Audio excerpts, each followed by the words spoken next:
Hello students, welcome to एकेडजा।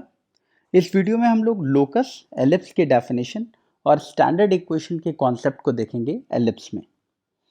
ठीक है, सबसे पहले तो हम एलिप्स के डेफिनेशन पे अगर ध्यान दें तो हर कोनिक का एक ही टाइप का डेफिनेशन होता है कि हर कोनिक में एक फिक्स पॉइंट होता है, एक फिक्स स्ट्रेट लाइन होता है।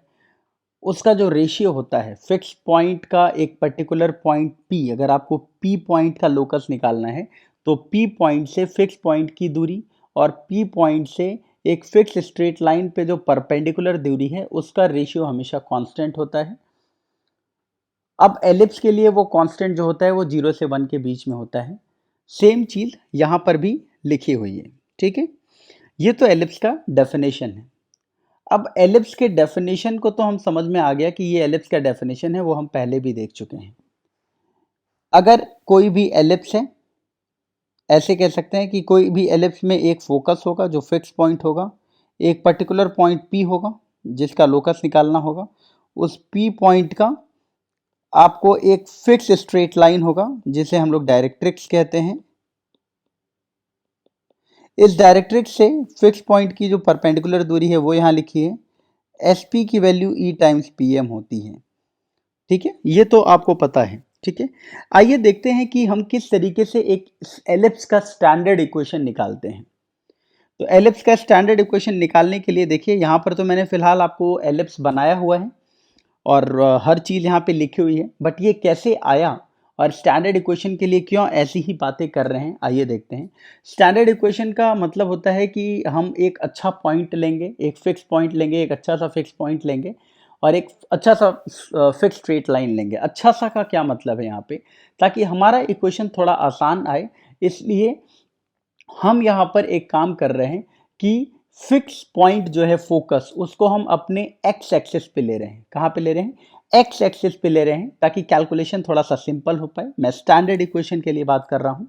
तो अगर मैं एक्स एक्सिस पे एक फिक्स पॉइंट ले रहा हूँ, लेट से ये एस पॉइंट मैंने ले लिया इस एक्सिस पे। ठीक है, तो अब जरा देखिएगा, ये एक्स एक्सिस पे मैंने क्या लिया है? फिक्स पॉइंट लिया है। ठीक है, तो अगर इस पर मैंने फिक्स पॉइंट लिया है और एक मैंने ले लिया है फिक्स स्ट्रेट लाइन। ठीक है, अब मुझे आप समझ करके बताइए कि ये जो पॉइंट P है इसका मुझे लोकस निकालना है। तो क्या ये पॉइंट P मूव करते करते करते करते क्या कभी इस, जहाँ पे जिस पॉइंट या जिस लाइन पे फोकस आ रहा है, क्या उस लाइन पे कभी आएगा? 100% आ सकता है, क्योंकि मुझे एक चीज पता है कि SP और PM का रेशियो E के बराबर है। तो अगर ये पॉइंट एक्सिस पे मान लीजिए ये मूव करते करते यहाँ पर A पे कट किया, तो मैं फिर कह सकता हूँ कि अब SA और AZ का रेशियो, क्योंकि ये अभी भी वही है कि एक पॉइंट लिया, फिक्स पॉइंट लिया, उसके बाद आपने एक पॉइंट लिया अपने एलिप्स पे, उसकी दूरी उस पर्टिकुलर पॉइंट से फिक्स स्ट्रेट लाइन पे परपेंडिकुलर दूरी का रेशियो हमेशा कांस्टेंट होगा, वही यूज कर रहे हैं। तो अगर ए पॉइंट P पॉइंट मूव करते करते करते आपके फोकस जहां पे जिस लाइन पे लाई कर रहा है, अगर उस लाइन पर ए पॉइंट आ गया, तो SA और AZ का रेशियो अभी भी क्या होगा? E ही होगा। इसमें तो कोई दिक्कत वाली बात है नहीं। SA और AZ का रेशियो अभी भी क्या होगा? E होगा। आपको ऐसा फील हो रहा होगा कि इस तरीके से ये जो बात कह रहा है, ये बात कहना चाह रहा है कि A जो कोऑर्डिनेट है वो SZ को E:1 रेशियो में कट किया है। अब इसने अगर सिर्फ इतनी बात की है कि E:1 के रेशियो में कट किया है, तो इससे आपको ये समझ में आ जाना चाहिए कि वो हो सकता है इंटरनली कट कर रहा हो या एक्सटर्नली कट कर रहा हो। इंटरनली अगर SZ को A ने E:1 का रेशियो में कट किया होगा तो ये उससे A पॉइंट आने वाला है, और अगर SZ को A ने एक्सटर्नली कट किया होगा तो पॉइंट आना है A डैश, एक अलग पॉइंट आ सकता है। उस केस में क्या होगा? A डैश S की दूरी, ठीक है, और A डैश Z की दूरी का रेशियो कितना होगा? E:1 होगा, क्योंकि A पॉइंट SZ को E:1 के रेशियो में कट कर रहा है, तो वो दोनों जगह से कट कर सकता है। इंटरनली कट करेगा तो यहाँ पर A आ जाएगा, एक्सटर्नली कट करेगा तो SZ लाइन के कहीं बाहर आएगा, जैसे यहाँ पे मैंने A डैश लिखा हुआ है। तो यहाँ से कुछ चीज़ें क्लियर हो गई कि SA की वैल्यू EAZ भी हो सकती है और SA डैश की value E times A dash Z भी हो सकती है। अब ये जो A डैश और A आया, ये आप ध्यान से देखिए, ये आपके एक्सिस पर आ रहा है, क्योंकि फोकस जहां पे पास कर रहा है वहीं से आपका ये लाइन भी पास कर रहा है। तो मान लीजिए आपने एक रफ डायग्राम ऐसे बना दिया, तो ए डैश और ए जो है वाला लाइन क्या होगा, एक्सिस ऑफ द लाइन होगा। इसका मतलब ये लाइन जो आपको दिख रहा है वो एक्चुअली क्या हो गया, एक्सिस हो गया इस एलिप्स का। अब जरा देखिए, अब मैंने क्या किया, यहाँ पे एक छोटा सा स्ट्रक्चर यूज किया। ए डैश ए को मैंने क्या मान लिया, लेंथ 2a मान लिया, यहाँ पे देखिए। और सी को क्या किया है, इस ए डैश और ए का मिड पॉइंट ले लिया है। और सिंपल कैलकुलेशन करने के लिए मिड पॉइंट मैंने रख दिया है ओरिजिन पे, ताकि कैलकुलेशन सिंपल हो, ताकि बहुत सिंपली आप इक्वेशन देख सकें। अब आप बहुत सिंपली देख सकते हैं कि अगर ये ओरिजिन है तो ये दूरी ए होगी, ये भी दूरी ए होगी, क्योंकि ये सेंटर है। ठीक है, ये सारी कैलकुलेशन करने के लिए हमने ये किया है। पहली बार हम लोग एक काम करने जा रहे हैं, ये बात कंफर्म हो गई कि अगर इसकी दूरी 2a है, c क्या है, a डैश और a का मिड पॉइंट है, सेंटर है, तो एक चीज कंफर्म होगी कि ca कहिए चाहे ca डैश कहिए, दोनों की दूरी a वैल्यू हो जाएगी। अब हम एक काम करने वाले हैं, ये जो मेरे पास आया है इक्वेशन, इन दोनों को एक बार ऐड करते हैं। अगर हम इन दोनों को ऐड करेंगे तो जरा देखिए क्या होने वाला है, एस ए और एस ए डैश हो जाएगा। और एक्चुअल में एस ए और एस ए डैश जो है वो कुछ भी नहीं है, बल्कि ए डैश ए की वैल्यू है, जिसकी लेंथ 2a के बराबर है। अगर आपने इन दोनों को ऐड किया तो राइट साइड में आएगा ई टाइम्स ए जेड प्लस ए डैश जेड। अब खुद सोचिए, इतना लिखने के बाद से पहले तो ये सोचिए कि अगर आपको एलिप्स का इक्वेशन लिखना है तो आपको दो चीजें पता होनी सबसे ज्यादा जरूरी है। एक तो फिक्स पॉइंट पता होना चाहिए, और एक आपको फिक्स स्ट्रेट लाइन पता होना चाहिए। अगर ये दो चीज आपको पता चल गई ना, तो सब कुछ निकल जाएगा। ओके, फिक्स स्ट्रेट लाइन हम देखिए ये माने हुए हैं। ठीक है, एक चीज और क्लियर हो गई कि क्योंकि आपका जो एक्सिस है एलिप्स का वो एक्स एक्सिस है, तो फिक्स स्ट्रेट लाइन जो होगा वो कुछ वाई एक्सिस के पैरेलल होगा, या फिर x equals to something length का होगा, है ना, या इक्वेशन उसका x इक्वल टू समथिंग होगा, ऐसे समझिए। ओके, अब क्योंकि मुझे डायरेक्ट्रिक्स चाहिए, इसलिए इस इक्वेशन में देखिए ए जेड प्लस ए डैश जेड जो आया, जो इन दोनों को ऐड करने पे आया, मेरी पूरी कोशिश होगी कि मैं ये जेड का कोऑर्डिनेट देख सकूं। जेड का कोऑर्डिनेट देखने के लिए मैं सी का हेल्प लूंगा, और मैं कोशिश करूंगा कि सी जेड का किसी तरह से लेंथ लिख ले। तो जरा देखिए, ए जेड को मैं सी जेड के फॉर्म में लिखना चाहता हूं, ताकि मैं डायरेक्ट्रिक्स बता सकूं। अब एजेड को मैं सीजेड के फॉर्म में क्या लिख सकता हूं, ये जो आपको एजेड दिख रहा है एक्चुअल में उसे मैं लिख सकता हूं सी जेड माइनस सी ए। दिख रहा होगा आपको ना, क्या लिख सकता हूं, सी जेड माइनस सी ए। और जो आपको ए डैश जेड दिखा है ना, ए डैश जेड दिख रहा होगा, ए डैश जेड को मैं क्या लिख सकता हूं, देखिएगा सी ए डैश प्लस सी जेड। इससे फायदा क्या हुआ कि सी ए माइनस का और सी ए डैश, क्योंकि सी ए और सी ए डैश बराबर है, वो दोनों कैंसिल हो गया, और सी जेड दो बार ऐड हो रहा है। तो सी जेड दो बार ऐड हुआ, यानी कि ये इक्वेशन बन गया 2a equals to 2 c z into e. वहां से सी जेड की वैल्यू किसके बराबर आ गई, a बाई ई के बराबर। अब इसका जरा मतलब समझिएगा कि ये क्या कहना चाह रहा है। ये कहना चाह रहा है कि आपके एक्सिस पर डायरेक्ट्रिक्स जहां पे कट किया, उसकी सेंटर से दूरी a बाई ई है। इसका मतलब सी जेड आपका a बाई ई है, ऑब्वियसली सी जेड डैश का भी लेंथ a बाई ई ही होगा। आपका एक्सिस क्या है, एक्स एक्सिस है। तो क्या आप जेडएम का इक्वेशन नहीं निकाल सकते हैं क्या डायरेक्टली, जेडएम यानी डायरेक्ट्रिक्स का इक्वेशन, बहुत सिंपल है।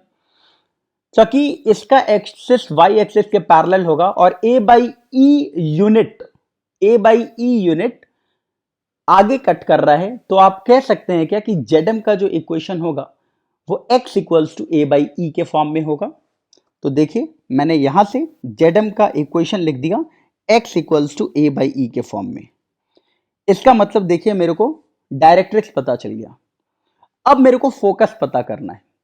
फोकस करने के लिए मैं एक काम करता हूं, इन दोनों इक्वेशन को मैं सब्ट्रैक्ट कर दे रहा हूं। अगर मैं इन दोनों इक्वेशन को सब्ट्रैक्ट करूंगा तो S A dash minus S A आएगा, और ई टाइम्स ए डैश जेड माइनस ए जेड आएगा।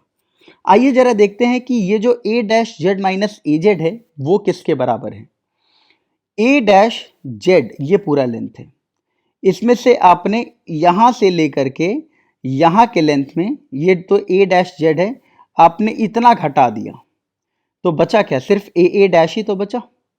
तो ए डैश देखिए मैंने यहाँ पे लिख लिया, जिसका लेंथ आपको पता है किसके बराबर है, 2a के बराबर है। तो आपका राइट साइड की वैल्यू आ गई 2a इंटू ई। आइए S A dash minus S A को कुछ ऐसे इस्तेमाल किया जाए ताकि फोकस हम देख सकें कि फोकस क्या आ रहा है। अब फोकस को लिखने के लिए आपको यहां पर जो S A dash minus S A लिखा हुआ है, यानी S A dash minus S A लिखा है, आप कोशिश करिए सी एस के फॉर्म में लिखने के लिए, क्योंकि यहाँ पे जो फोकाई है वो एस और एस डैश है। तो अगर आप सी एस के फॉर्म में लिखने की कोशिश करेंगे तो जरा देखिए आप क्या लिख सकते हैं। ऐसे को आप सी एस के फॉर्म में क्या लिख सकते हैं, या एस ए डैश देखिए पहले मैंने किया है, तो एस ए डैश को आप सी एस के फॉर्म में क्या लिख सकते हैं। तो आप एस ए डैश को सी एस के फॉर्म में लिख सकते हैं सी एस प्लस सी ए डैश, देख लीजिए सी एस प्लस सी ए डैश। और एस ए को आप सी एस के फॉर्म में क्या लिख सकते हैं, तो आप लिख सकते हैं एस ए को सी एस के फॉर्म में सी ए माइनस सी एस, ठीक है, सी ए माइनस सी एस। ओके, यहाँ से ध्यान से देखिए सी ए और सी ए डैश कैंसिल आउट हो जाएगा, और सी एस दो बार ऐड हुआ, 2 टाइम्स सी एस, 2 से 2 कैंसिल हो गया, सी एस की वैल्यू आ गई ए ई। सी एस की वैल्यू ए ई आ रही है, मतलब ये डिस्टेंस ए ई है, सेंटर तो आपने 0,0 माना है, इसका मतलब फोकस आ गया ए ई, 0, और दूसरा वाला फोकस क्या होगा, माइनस ए ई, 0। अब आपको फिक्स पॉइंट भी पता चल गया और एक फिक्स स्ट्रेट लाइन भी पता चल गया। अब आप बहुत आसानी से इक्वेशन निकाल सकते हैं using the fact S P equals to E times P M, और स्क्वायरिंग करने पे S P square equals to E square P M square. मैंने एस पी स्क्वायर कर दिया, मतलब इस पी पॉइंट का इस एस पॉइंट से मैंने क्या कर दिया, डिस्टेंस फॉर्मूला यूज किया और उसका स्क्वायरिंग कर दिया। कितना होगा, एक्स माइनस ए का whole square plus Y square, देख लीजिए, equals to E square. PM क्या कहना चाह रहा है, देखिए इस पी पॉइंट का इस perpendicular distance on this directrix, और इस डायरेक्ट्रिक्स का जो इक्वेशन है वो क्या है, जरा देखिए एक्स माइनस ए बाई ई बराबर 0 यहाँ पे लिखा हुआ है, ठीक है। अब जरा बताइए एक्स कॉमा वाई का x minus a by e equals to 0 से परपेंडिकुलर डिस्टेंस, तो simply x minus a by e होगा, या a by e minus x कर दीजिए, उसका स्क्वायर हो गया। अब यहां से क्या कैलकुलेशन किया गया, देखिए यहां से e कॉमन लिया गया, e से e कट गया, e स्क्वायर से e स्क्वायर कट गया, और अंदर बचा a माइनस एक्स का होल स्क्वायर। इसका एक्सपेंशन किया गया, क्या आया, एक्स स्क्वायर ए square E square Y square और माइनस 2 ए ई एक्स। इसका एक्सपेंशन आया ए square E square x square minus 2 ए ई एक्स। देखिए ये दोनों पार्ट कैंसिल हो गया।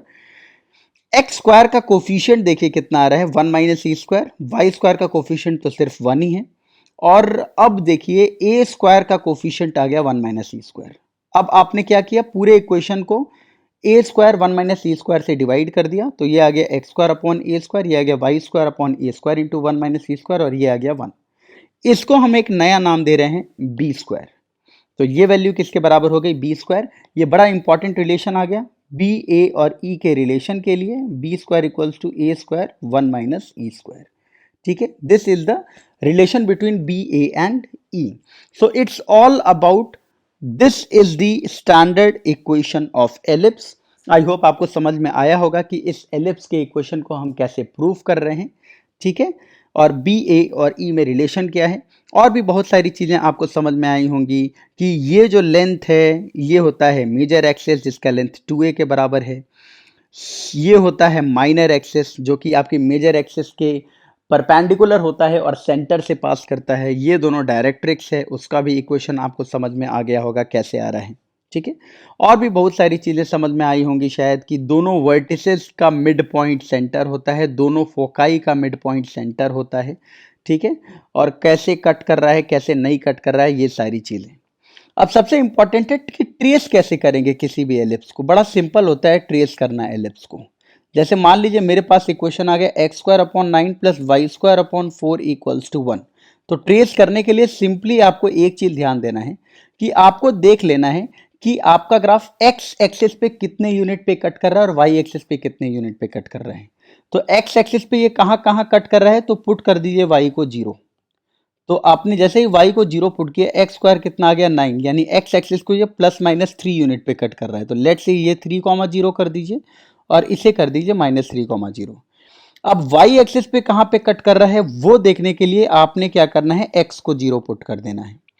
तो वाई स्क्वायर की वैल्यू कितनी हो गई 4, मतलब वाई एक्सिस पे ये कट करेगा प्लस माइनस 2 पे, मतलब x का 0 होगा y का 2 होगा, और x का 0 होगा, y का -2 होगा।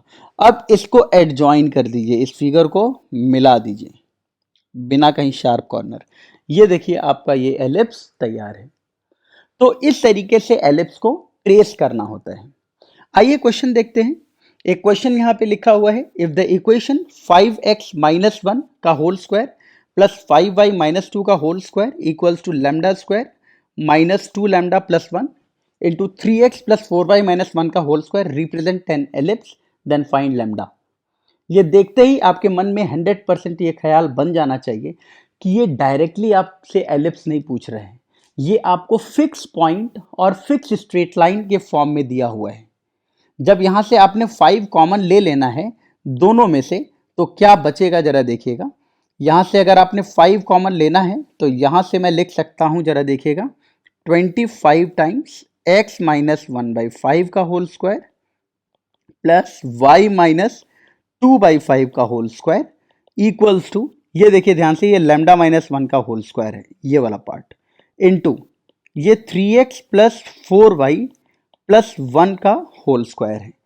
ये तो क्लियर कर देता है कि एक पॉइंट होगा x, y और एक फिक्स पॉइंट होगा 1/5, 2/5, उसके दूरी का स्क्वायर लिखा हुआ है। और ये देखिए लाइन के फॉर्म में लिखा हुआ है, मतलब ये फिक्स स्ट्रेट लाइन का फॉर्म लिखा हुआ है। इसका मतलब उसी फॉर्मेट में इसको मैं तोड़ देता हूं, x - 1/5 का होल स्क्वायर प्लस y - 2/5 का whole square equals to lambda -1 का होल स्क्वायर इंटू, जरा देखिए मैं क्या करने वाला हूं, 3x प्लस 4y प्लस 1 का होल स्क्वायर जो है, इसको परपेंडिकुलर डिस्टेंस के फॉर्म में ठीक तरीके से लिख लेते हैं। क्या लिख सकते हैं देखिए, अपॉन अंडर रूट ऑफ, है ना, 3 स्क्वायर प्लस 4 स्क्वायर, देखिए ये परपेंडिकुलर डिस्टेंस के फॉर्म में लिख दिया गया है, का होल स्क्वायर। इसमें ये जो 25 था ना, वो देखिए इसके अंदर ये कंज्यूम हो गया 25, ये 5 है और ये 5 का स्क्वायर है। अब ये ध्यान से देखिए लिखा हुआ है एस पी इक्वल्स टू, ये अभी एस पी का square equals to E square into P M square लिखा हुआ है। तो ई स्क्वायर कितना है एक्चुअली में, लैम्डा -1 का होल स्क्वायर है। आपको लैम्डा बताना है। आपको समझ में आ गया होगा कि फिक्स पॉइंट क्या है, 1/5 और 2/5, और फिक्स स्ट्रेट लाइन है 3x plus 4y plus 1 equals to 0। But उस पर हम लोग डिस्कशन नहीं कर रहे हैं, क्योंकि ये बोल रहा है कि अगर ये एलिप्स है तो आपको सिर्फ लैम्डा बताना है। तो मैंने सिर्फ ई स्क्वायर को कंपेयर किया यहाँ से, जो कि लैम्डा -1 का होल स्क्वायर है। इसका मतलब ई की वैल्यू को मैं डायरेक्टली मॉड ऑफ लैम्डा -1 लिख सकता हूँ, और ई जो कि 0 से 1 के बीच में होता है, इसलिए मॉड ऑफ लैम्डा -1 जो होगा वो भी 0 से 1 के बीच में होगा। ओके, तो पहला जो केस है लैम्डा -1 का मॉड ग्रेटर देन 0, ये तो सारे लैम्डा के लिए सही है एक्सेप्ट लैम्डा 1। और दूसरा वाला जो इक्वेशन है mod of lambda -1 less than 1, उसके लिए लैम्डा -1 आ जाएगा -1 से 1 के बीच में, यानी लैम्डा यहाँ से क्या आ जाएगा देखिएगा, 0 से 2 आ जाएगा। तो दोनों में अगर कॉमन लेंगे, मतलब इस वाले पार्ट में और इस वाले पार्ट में अगर कॉमन लेंगे, तो आएगा क्या answer, lambda belongs to 0 to 2 except 1, ये हो जाएगा लैम्डा की वैल्यू। आई होप आपको समझ में आया होगा।